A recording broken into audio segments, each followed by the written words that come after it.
Welcome to the Point. What has been a tense situation in the Michigan legislature got more so this week when Democrats threatened to change the rules of the Senate and essentially give themselves the ability to pass any legislation to be implemented immediately with no Republican votes or input. That came after a tax plan rushed through the House last week, was stalled in the Senate when Republicans adjourned while Democrats were out of the chamber in caucus.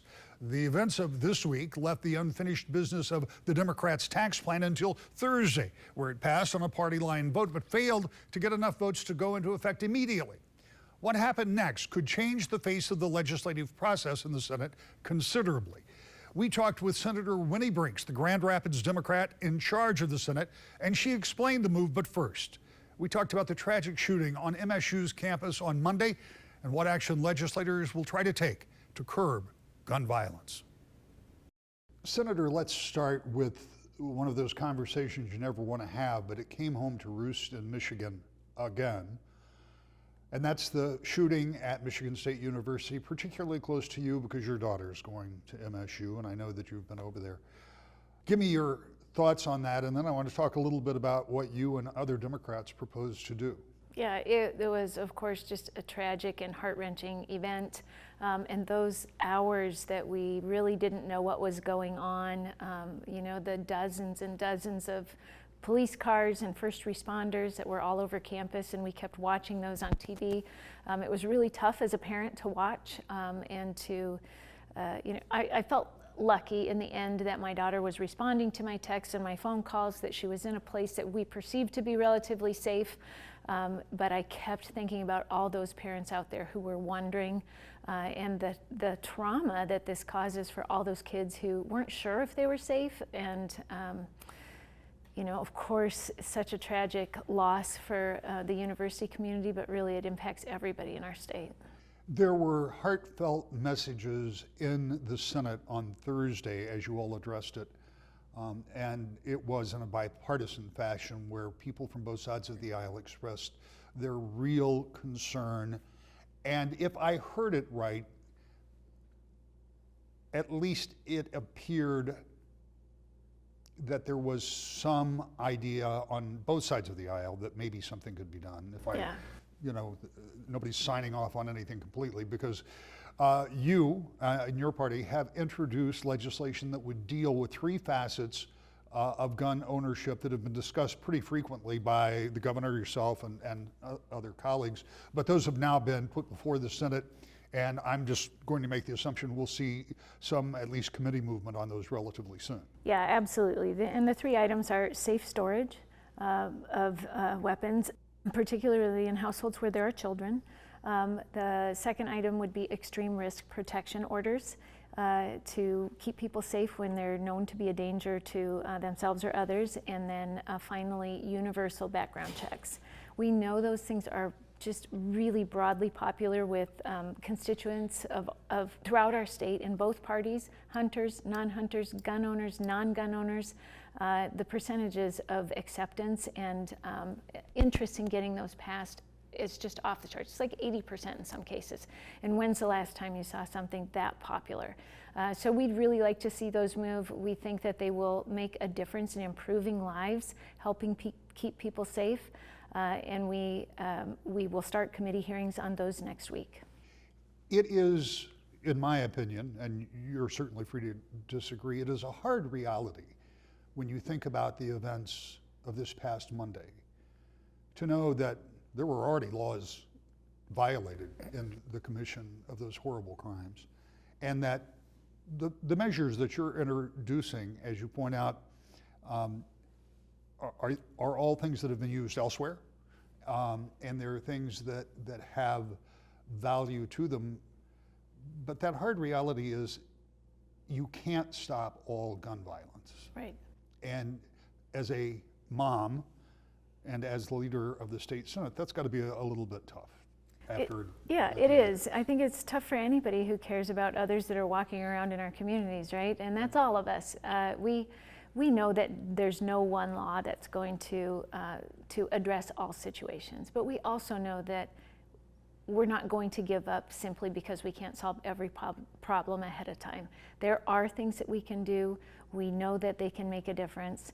And if you listen to the young people who have been coming to see us, who did a sit-in here at the Capitol yesterday, who I was talking to with my daughter, after the incident, they are really, really tired of being taught to live in a world that we know is unsafe, and they're really, really just disgusted and exhausted by us as adults accepting that reality and thinking that training them how to prevent this kind of thing or how to keep themselves safe in essentially what they're perceiving to be a war zone, the fact that adults around them think that that's more acceptable than doing everything we can to keep them safer and to make our community safer, we are really hearing from them, and we really need to pay attention to them. We have a limited amount of time, and I hate to shift gears in such a jarring way, but another very significant activity from a legislative standpoint. In full disclosure, we're doing this recording on Thursday, just after session, and it was just a week later than you expected to pass a conference committee report that deals with the earned income tax or the working families income tax credit being expanded for pension taxes in a number of different areas, retirement taxes, not universally, but to have some taxes taken off of those. I think it's phased in, right? Yes, it would be phased in for the retirement tax. I want to make sure that people know that it's not just removal of pension tax, but it would also be tax relief for folks who have other sources of retirement income, and it would be phased in. But it's just an important element of tax relief. It corrects a problem that we believe was implemented under the previous administration to balance the budget during tough times. It's time for us to restore that fairness and to help all seniors across the board. And there's also a $180 direct payment to tax filers, and to clarify that, that's for everybody who, it's not for every person, it's just for that filing. So it could be a single person get $180 or a family getting $180. So you wanted to pass that a week ago. Republicans somehow adjourned while you and your colleagues were in caucus, which happens every single day. And all of that's behind you. You come into this Thursday, you spend appropriately a good deal of the day dealing with MSU, talking about that, take a break, come back, start this process. It passes, party line votes, not without objections, not without quite a bit of passion, and then immediate effect, something that people at home are going to ask, why are you talking about this? Well, we're talking about this because generally it happens in an almost pro forma way. In the House, they just gavel it through. In the Senate, it is a roll call vote. Immediate effect did not take place. So you had to have 6 Republicans vote with you. None voted for the bill, and none voted for immediate effect, which means, as a practical matter, that those bills that you want to take place right now, you want to be able to deal with those for this tax year, wouldn't go into effect until 90 days after the session is over, presuming the session ends in December, which, by the way, I don't presume that right now, but if it does, that's a whole nother show, that's Rick. Right, that's right. But you then set that issue aside so you can come back and revisit it.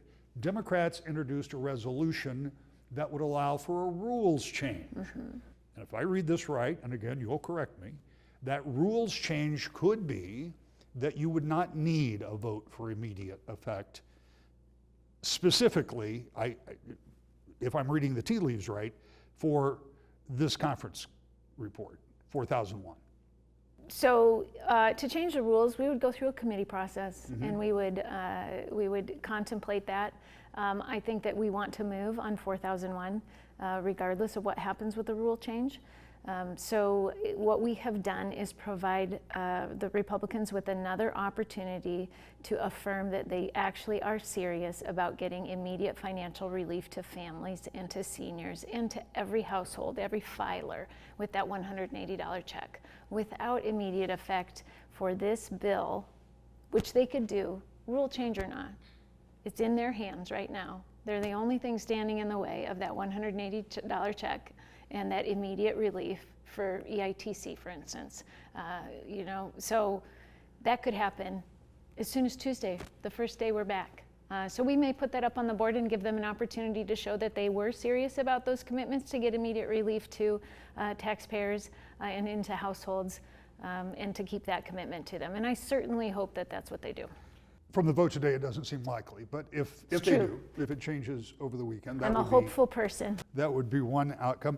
The other issue is, do you go to them and say, we've got to have immediate effect on this, or we're going to do away with immediate effect? There's always a reality that the majority party could change the rules. And what I'd really like to focus on is establishing a productive working relationship. We've been working on doing that. The game playing that happened with the procedural shenanigans last week, Thursday, did not help build that trust. In the end, we will get very good policy done, and we'll do it sooner or later, and we'll do it together or on our own. But I'd much rather do it together. And I think that there's a lot of opportunity to do that. This provides them an additional opportunity to think about what their role is in that, and to make a proactive decision to work with us on this bill. And then as we go forward, that will signal their ability to work with us on other things as well. 4 years is a long time, and we intend to do a lot of things. I would really love it if we can do that together. Democrats say that their plan will deliver relief for lower-income working families and seniors, as well as a $180 check for all tax filers. Republicans say that the check is a one-time payoff to replace an automatic and ongoing income tax reduction. Republican Minority Leader in the Senate, Eric Nesbitt, spoke on the floor of the chamber about the issue. They crafted an accounting scheme of literally shifting money back in time and giving a one-time rebate in exchange for permanent tax relief. They create a fund in 2023 to do an income tax shift in 2022. In the private sector, some would call that fraud. Michigan taxpayers, I think, can see this game. They can see through this. Unfortunately, our Republican plan of providing a $500 per child tax credit was defeated a few weeks ago. Tax relief for all seniors, not just for certain seniors, was defeated a few weeks ago. And upholding the law to lower the income tax was rejected by this Democratic majority. The reason our immediate and ongoing tax relief was rejected is because the governor has some big spending plans ahead. We saw that roll out last week. The state budget director revealed last week that the governor's proposed fiscal year 2024 spending plan will wipe out all but $250 million of the $9.2 billion surplus. And to top it off, the tax proposal before us today incredibly includes diverting taxpayer money into a corporate welfare fund instead of staying focused on providing tax relief for families, seniors, and small businesses. Everybody talks about small businesses, but when are you there to actually deliver some relief for them? And yet, in this is $1.5 billion to a special fund for these multinational corporations. This didn't need to be this way. We stood ready, willing, and able to work together to find a package that delivered results for Michigan residents. Instead, we watched this proposal was crafted behind closed doors without committee hearings or open debate. Unfortunately, this proposal and process, too much of the time, reeks of what we see in Washington. Handouts for corporations, smokes and mirrors to deceive the public, and accounting gimmicks and higher income taxes. But we won't be tricked. Senate Republicans won't be tricked. We won't be pressured or arm twisted into taking a bad deal for Michigan families, seniors, and small businesses. It simply won't happen.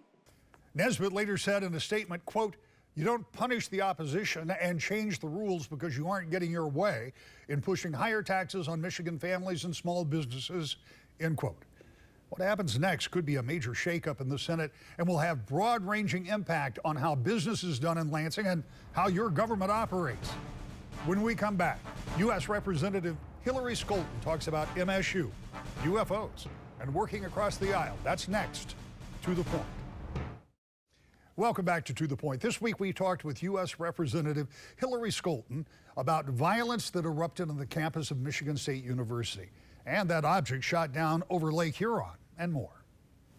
Congresswoman, we had scheduled this time to talk about some of what you want to do in your first term, and I hope we get to some of that as we get near the end of this segment. But once again, we come together at a time when there are so many current events that happen that demand the attention of lawmakers. I want to talk to you in a different term about what happened at Michigan State University this week. We all, I believe, can agree that it is abhorrent. It is shocking, though we see it on a far too frequent basis. As somebody who has kids, as do you, I have my eldest son will be in school in college in just a few years. It gives us all pause. Even as you and I are speaking, there is a sit-in at the state capitol where people are demanding action. Again, all understandable. But from a legislative standpoint, what is that action? Yeah. You know, I don't think that there's one bill out there that is going to end this problem. It is a multifaceted problem that involves, I believe, certainly some more common sense gun reforms that we could enact. However, the gunmen here broke 4, potentially 5 laws already that were in place. And you know, it also has to be looking at the problem of mental health and how we are addressing that crisis as well. But there certainly are things that we can do legislatively, things that I'm already working on, bills that I have co-sponsored in this Congress regarding safe storage, regarding the transfer of firearms, regarding the regulation of bump stocks. You know, how much more carnage would have been enacted with a higher magazine capacity here at MSU. And so we look at some things like that, and we know there is more that we can and should be doing. Enforcement, making sure that we have the resources and the tools to track and monitor and bring, keep dangerous, murderous weapons out of the hands of people that should not have them. Is there, and just thinking about what you're talking about, I think about all of the legislation that's on the books now. And without going to this specific case, do we need to take another look? And you come from the Justice Department. You understand why things get down to a plea, why things are not always prosecuted to the fullest extent. Do we need to take a closer look at more strictly enforcing those laws that we already have on the book? I'm not saying we shouldn't explore others, but should we at least be a little more serious that when somebody violates a gun law, it's not something that you can plead away? Absolutely. This has been a top talking point of mine since the campaign trail, and why I mentioned it at the outset as well. This is about enforcing the laws that we already do have. I believe in increasing resources and funding to the ATF and the FBI to conduct the background checks, the investigations that they need, and to go after individuals who they know should not have access to weapons. There's so much more to discuss, and there's still so much that we don't know, but I want to move on to another subject which also is a little bit murky. You were kind enough to talk to me earlier in the week about an object that was shot down over Lake Huron. Yeah. That's about all I know, is that there was an object and that it was shot down. I know that you were looking for answers, as were your colleagues from all around your district. And when I talked to all of you on Monday, you were like, yes, we'd like to have those answers. Well, it's a little later in the week as we record this. Absolutely. Do we know any more about that? We still don't know things like origin, things like purpose.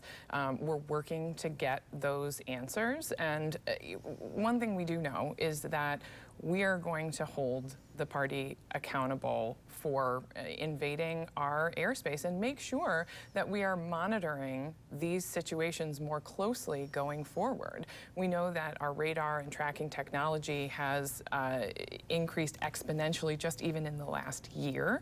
And as we continue to see and understand China as a major geopolitical threat, it's incumbent on us to make sure that we're using those tracking technologies to the fullest extent of their capabilities. And I should point out, just before I came up here, I saw a headline, and it said that Russian bombers had been intercepted over airspace near Alaska, which is not all that unusual, but it's not just China. Exactly.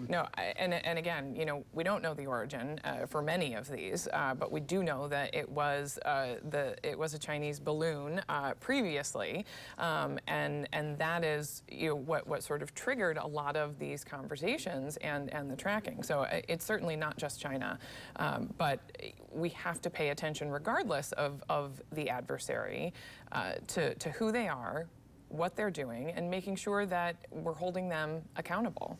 I want to shift gears because, as I said at the outset, our original intention was to talk about some of your priorities, and I should point out for our viewers that the last time you came in for that exact thing, we ended up talking about everything but, because again, it was a week full of developing events. But talk to me a little bit about this. Here we are at the end of, almost the end of your second month. We know that it took Congress a while to get organized, and now that you're moving along, what are some of those things you put at the top of the list and that you feel comfortable, and I put it this way, comfortable that you can get Republicans to go along with you because you're operating in a very narrow majority, but a majority nonetheless? Absolutely, Rick. Well, I'm pleased to report that we did not let any of the Republican shenanigans at the outset deter us from setting up a strong and effective office. We are rolling out our constituent services, delivering for people in West Michigan every day, already returning money to individuals, putting it back in their pockets, helping them resolve critical issues with federal agencies. And I'm proud that I received my top 2 committee choice assignments on the Transportation and Infrastructure Committee, as well as the Small Business Committee. Also honored to have been given leadership positions in those committees. I have a vice-ranking position on the subcommittee on the Coast Guard, which is critically important to this region with our Coast Guard installation along the lakeshore.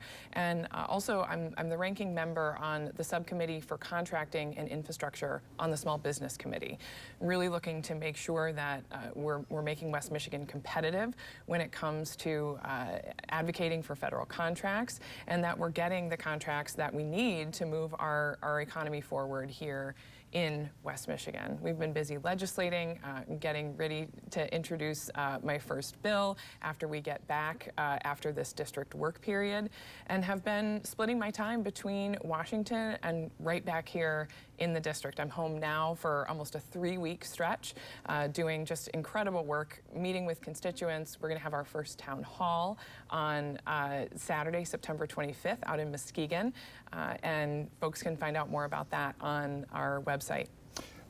Let's talk just a little bit about committee assignments. I think sometimes we discuss it and then we move on. The critical nature of the work that's done in committees is really where most of the heavy lifting gets done in Congress. We like to watch the votes and the final votes, but everything that comes to the floor, if it's done right, first goes through those committees and subcommittees. So how important is it that when you say you're the ranking member on some of those subcommittees, that you have input on things that impact transportation and small business? I mean, it's crucial. We are leading the agenda of those committee along, obviously, with our chair counterparts on the Republican side, but it's crucial when we're making sure that, for example, on the contracts that we're focusing on equitable contracts throughout the country, especially here in West Michigan, and when it comes to the Coast Guard, that they're getting the resources that they need, that we are giving them the legislative tools that they need to get their job done. Coast Guard is experiencing worker shortage just like all of the other industries right now. That's a key safety issue for us here in West Michigan. And when you think about the Coast Guard, and we were talking about earlier about these objects that are in the sky, of course, the Coast Guard has a big responsibility protecting all of the exterior and interior coast. And especially because given the track that these are taking coming in over our waterways, and the Air Force and the National Guard waiting to shoot them down over our waterways to limit the impact on civilian population down below, this is it's not a time to shortchange our Coast Guard, that's for sure. And speaking of competitiveness with Russia, we've got to make sure that we have the icebreaking fleet that we need to remain competitive competitive. That's something that's been a big area of focus for our senators, and something that I'll be taking up the mantle on as well. I'm really looking forward to leading in a bipartisan manner as well. We have some great Republican counterparts.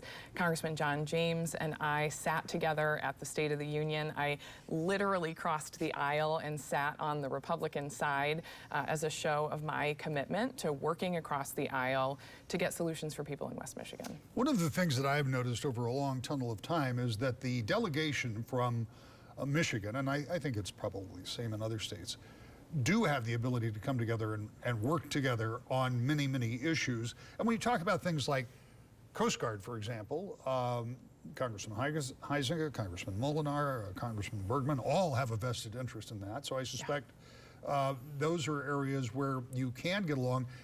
Tell me in the last 60 seconds where you feel like you can find that cooperation, because we know when it comes to dollars and cents, we didn't even get to the debt limit, but I think we've got a few months to talk about that. Do you think it is possible to find cooperation with Republicans beyond this congressional group? I absolutely do.